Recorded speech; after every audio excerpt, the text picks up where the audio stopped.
There are a lot of comic book publishers out there, but today I am ranking the top 10 publishers, at least in my eyes. Guys, I'm Mike Spider Slayer. Welcome back to Comic Book Corner 2.0. If you love daily comic book content and you like me helping you make decisions on what comic books to buy, and you've been watching for a while, guys, come on, hit that subscribe button, and it's much appreciated. So today, we're going to be talking about the comic publishers, where I think, we have the best publishers and my thoughts on where they're at right now, right? And there's a lot of them out there, and there's probably some of them that I might miss, but I want to hear in the comments below what you guys might think your favorite publishers are, maybe your most improved, your sleeper picks, and kind of some of the titles that are coming out for these publishers, right? So we're going to start it off here with number 10. And number 10, all right, is a book that, or a publisher that I feel that has definitely dropped off considerably, and I think they're hanging on by a thread here, and that is IDW, right? Am I right? Let me know in those comments below. I feel like that IDW, the only thing that they have really going for it at this point is the Turtles, right? If it wasn't for The Last Ronin, where would they be right now? Or the relaunch of this new Turtle series that they just came out with, that they're now on issue 9. And how long can they be around just by this one title? Look at IDW just recently, where they had all the different properties, almost like Dynamite does right now, where they had G.I. Joe, they had Transformers, they had My Little Pony, and just Turtles, and again, all those properties. And something happened along the way to where they mishandled those properties, they weren't making the best books with those properties, and they just completely have fallen off. So obviously you got to blame, management for this, the people that were in charge, and right now there's nothing really out from them that I currently read that is Turtles, okay? All right, another series or another publisher that's coming in at number 9 for me is going to be Oni Press. Now, I don't know that much about Oni Press, and I don't read a lot of their books. I tend to dabble in them, but what they do tend to make is a lot of those solid horror books that are out. We get those anthology books. There's one book that came out, like, is it Into the Darkness or something like that? That mostly came out. Those EC books, all those types of horror books. So, like, if you're a big horror guy or gal, I think this is a company that you can turn to for that niche, right? And yeah, I mean, that's the way I look at it. I feel like every company has their own little thing, and so it's like, if you like that, then go ahead and check that out from Oni Press. They've had other solid series in the past, but what I remember is that it seems like their books tend to be a little bit more expensive because they are a smaller publisher. All right, the next company, and I don't know if you agree with me on this or not, that has kind of taken a dip within the past couple years, I feel, and that's coming in at number 8, is Boom. Boom was just releasing all kinds of stuff, right? Obviously, right now, they're still releasing like Power Rangers Prime and all the Power Rangers books, and they were releasing like horror book after horror book, and it just seemed like everything was a hit because of Something Is Killing the Children. When that book was released, obviously during the COVID years, right, that book took off. So everybody was like, what was the publisher for this? Oh, it's Boom. So we're going to check out that Boom series, this Boom series, that Boom series. And now, I don't know. I just don't feel like they're really moving the needle all that much. And the only series that they do have is Something Is Killing the Children. But that book was on hiatus for a long time, and now it just came back, and it's good, but it's not as good as it once was when it first came out. Do you agree? Disagree? Again, let me know in the comments below. All right, the next book that's coming in at number 7. I keep saying book, but it's publisher. The next publisher that comes in at number 7 is going to be Dark Horse. So Dark Horse, even though I don't read a lot of their books, I feel like they're making an improvement on trying to create their own independent stories. Not maybe relying so much on, like, obviously since they don't have it anymore, like Alien and Predator and stuff like that. They're trying to pay decent writers to write some good stuff. And I've read some great comics from them as of late. I know Jeff Lemire wrote like Black Hammer at one time, and I think they really actively try. They're a publisher that's been around for a very long time.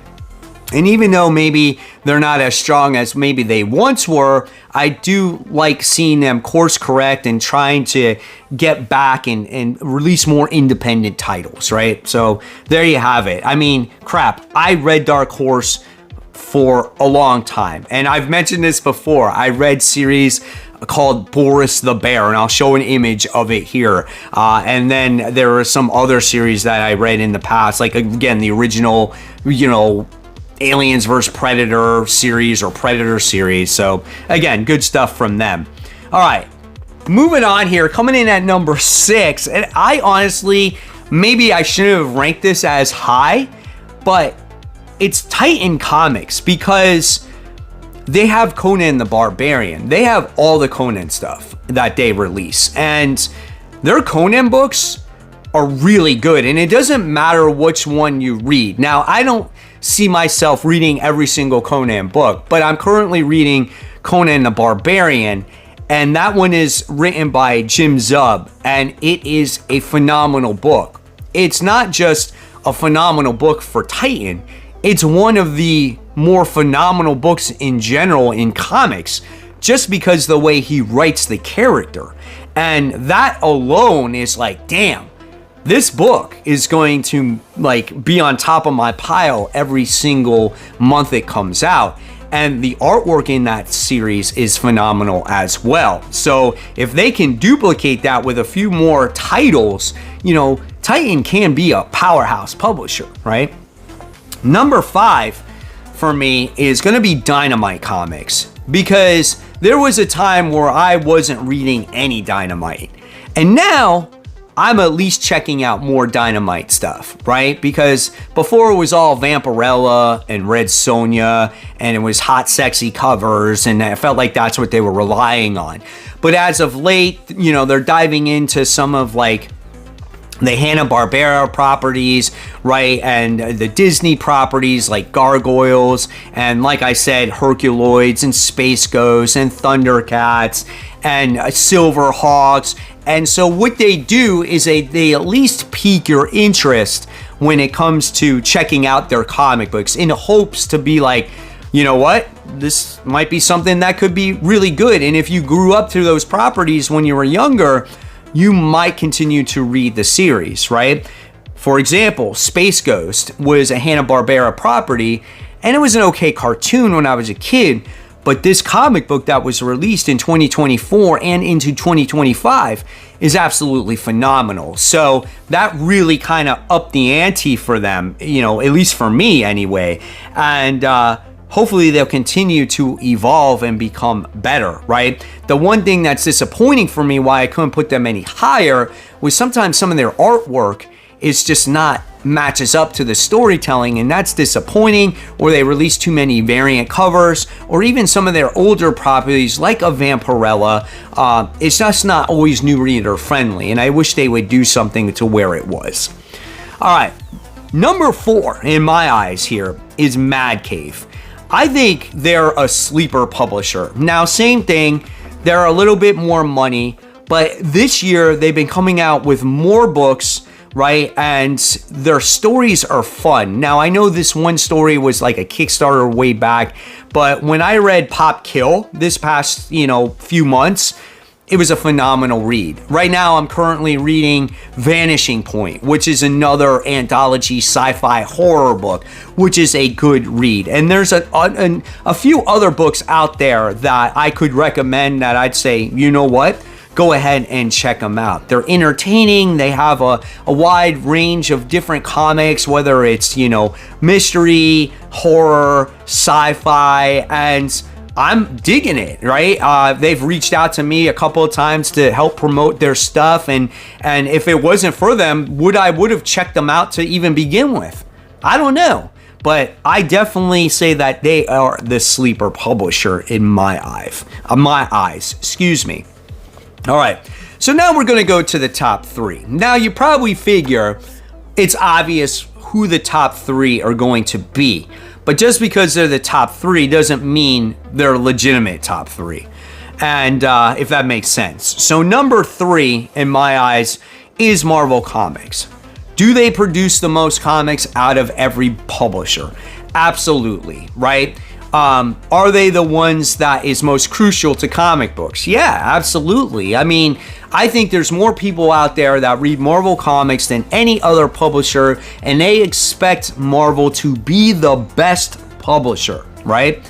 But it's not that way right now. They have a lot of mid books, right? Mediocre at best. Even Spider-Man right now is not the best. Is it improved? Maybe a little bit, but it's not where it once was. You got Venom as Mary Jane. You got Spider-Man with still John Romita Jr. artwork, and the storytelling, it might be okay. You got the Avengers that's kind of just spinning its wheels. You got X-Men that's spinning its wheels. You got a ton of solo series from the X books. It's just, what's the book that really gets you super excited in Marvel Comics besides Ultimate Spider-Man and maybe Ultimates, or maybe Ultimate Wolverine? Oh wait, those are all alternate universe books. Let's just go with the main line, right? In the 616. Let me know in the comments below.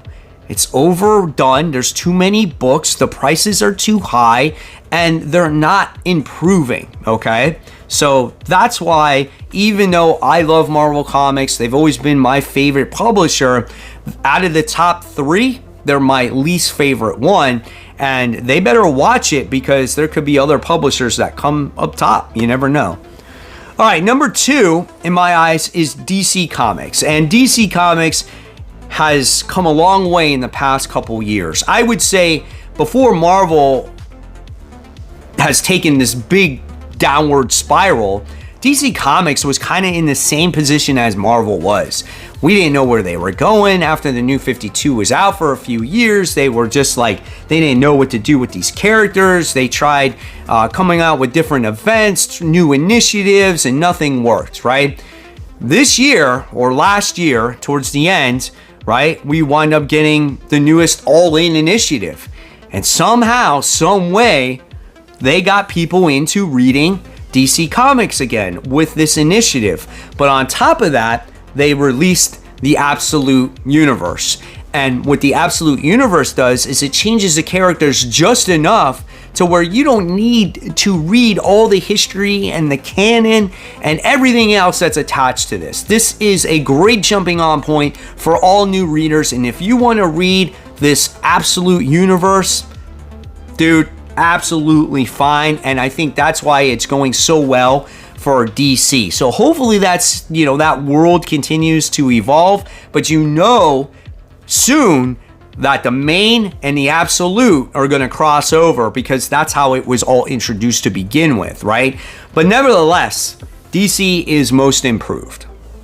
But the number 1 publisher in my eyes, especially within the past couple years, is Image Comics. Top dog by far. The stories that are being released each and every month are absolutely awesome, right? I mean, just for this instance alone, in the past couple years, we've gotten the Energon universe, whether it's Transformers, G.I. Joe, which those properties were at IDW, and Image acquired them. Look at what they've done with them. It's night and day, am I right? Then you got Void Rivals, right? From the very first page that just sat there and blew you away and said, oh my God, I can't believe this is happening.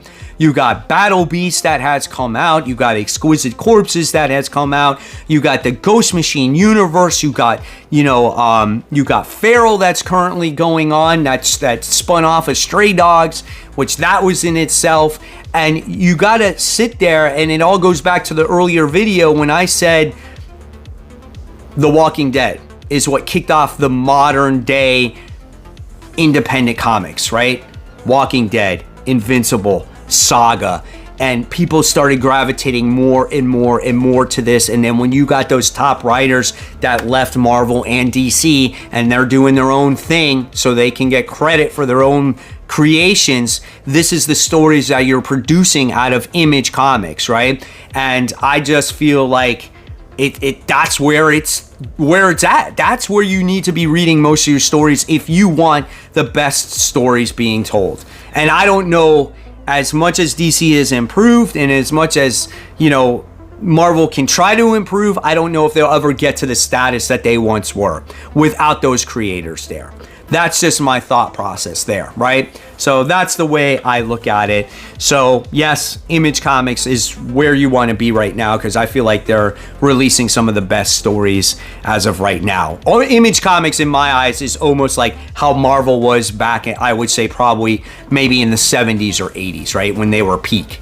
So there you guys have it. There are my thoughts and opinions on those top 10 publishers. Do you agree or disagree? I want to hear all your comic books, all your comments in the section below. It's hot. It's a long day, guys. And as always, guys, thank you so much for watching. Hopefully you check out the rest of the week series that I've brought to you. They're right here for you to click on. Support the local comic shops. Keep buying, keep collecting. But always remember, read your comics, so we can have great comic conversation just like we did today. Guys, thank you so much.